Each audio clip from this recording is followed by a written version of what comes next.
What if I told you that the future of global power might not be decided in Washington, Brussels, or even Beijing, but in the rising voice of the global South? What if I told you that a single speech, delivered just days ago by Brazilian President Luiz Inácio Lula da Silva, could mark the turning point in how the world is governed? Yes, you heard that right. Lula's September 8th speech to BRICS leaders may end up being remembered as a historic moment, not just for Brazil, not just for BRICS, but for the balance of world power itself. And here's where it gets even more interesting.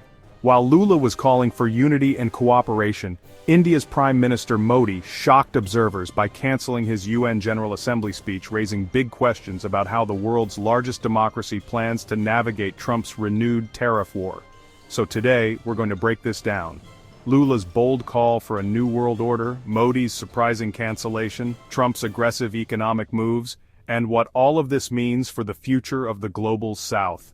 Stick with me, because by the end of this video you'll see why September 8th might go down as one of the most important days in modern diplomacy. Let's start with Lula. On September 8th at a virtual BRICS summit, he delivered one of his most powerful international speeches to date. His message? Crystal clear. BRICS must stand united against unilateralism. Now you may be asking, why does this matter? Why is it such a big deal?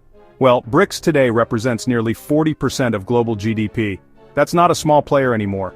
It's a massive economic force. And Lula isn't just calling for trade cooperation. He's calling for BRICS to become the counterweight to what he describes as the divide-and-conquer tactics of powerful nations acting alone. According to Lula, the world is facing growing international instability. He condemned the use of tariffs and economic blackmail as tools of foreign policy, tools we've seen deployed again and again by the United States. Think about that for a second. For decades, the US and its allies have normalized economic sanctions, tariffs, and financial restrictions as political weapons. But Lula is saying, no more. Cooperation must prevail over rivalry. Diplomacy and solidarity, not isolation and dominance, should shape our future. That's not just a critique, it's a blueprint. So what exactly is Lula proposing? First, he wants to revitalize multilateralism. In plain English, that means solving global challenges through cooperation, not by letting a handful of superpowers call the shots. Second, he's calling on BRICS to lead reforms of global governance institutions. Yes, he's talking about the United Nations. Yes, he's talking about the World Trade Organization. And yes, he's saying BRICS now has the legitimacy and economic weight to demand these reforms. For example, Lula urged BRICS to stand united at the upcoming 14th WTO Ministerial Conference in Cameroon next year. That's a big stage for BRICS to align their trade policies and push for fairer global trade rules. But perhaps the most striking part of his speech was his focus on the environment. Lula called the upcoming COP30 climate conference in Brazil a moment of truth for science and humanity. And he emphasized something that developing nations have been saying for years. Those most affected by the climate crisis must lead the global response. They can't just be bystanders. They shouldn't be forced to follow orders written in Washington, Brussels, or Tokyo. Instead, Lula says it's time for the global South to lead. And here's the key takeaway. This wasn't just rhetoric. It wasn't just wishful thinking. Lula's speech laid out a strategic roadmap, a plan for BRICS to avoid a new Cold War, while building a growth model that balances development with environmental preservation. Now, why does this matter right now? Because the timing is everything. The 80th United Nations General Assembly is opening this week, and this year it's expected to be one of the most dramatic in decades. By tradition, Brazil always speaks first. So Lula's voice will set the tone for the entire assembly. And right after him, on September 23rd, US President Donald Trump is scheduled to give his own speech, his first UN address since beginning his second term. But here's the twist.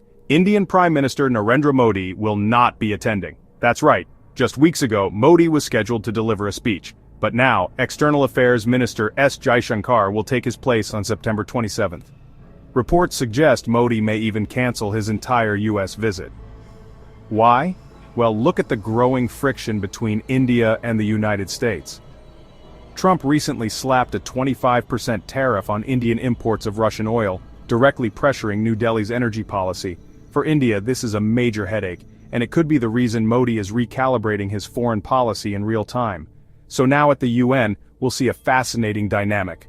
Lula positioning BRICS as the voice of the global South, Trump reasserting US economic dominance, and Modi pulling back, perhaps reconsidering India's alignment. Let's zoom out. What does all of this mean? Lula isn't just talking about trade or climate, he's talking about a new model for world order. A world not dominated by a handful of powerful nations but shaped by all nations. He's saying the global south is tired of being forced to pick sides in great power conflicts, tired of sanctions that damage their economies, tired of being ignored in decisions that directly affect them. And guess what? That message resonates. From Africa to Asia to Latin America, countries are increasingly looking at BRICS not just as an economic bloc, but as a strategic and moral alternative to Western dominance. But of course, the big question remains, can BRICS actually stay united? Or will internal divisions like the tensions between India and China limit its power? That's the trillion-dollar question. Because if BRICS can maintain unity, it could genuinely reshape the global order. But if it fractures, it risks becoming just another talking shop. So why should you care about any of this? Because what happened on September 8th is not just another diplomatic speech, it's the opening shot in what could be the next great battle over how the world is governed. Think about it. The United States is doubling down on tariffs and sanctions, the European Union is struggling with its own internal crises, China is trying to expand its influence but facing resistance. And now, Lula is saying, the global south must rise, the global south must lead. If he's right, the next decade could look very different from the last. Trade, climate, technology, security, all of it could be rebalanced. And it all started with this one speech. So here's my question to you. Do you believe BRICS can truly unite and reshape the world order? Or will internal divisions, India versus China, Russia's war in Ukraine, Brazil's own domestic struggles, hold it back? Drop your thoughts in the comments. I want to hear your take on this. And if you found this breakdown valuable, make sure to smash that like button. It helps the algorithm spread this video to more people who need to hear about what's really happening in global politics. Also, don't forget to subscribe and hit the notification bell so you never miss future updates on world events. And one last thing, share this video with a friend who's interested in geopolitics. Because trust me, these conversations are going to define the next decade. Thanks for watching, and I'll see you in the next one.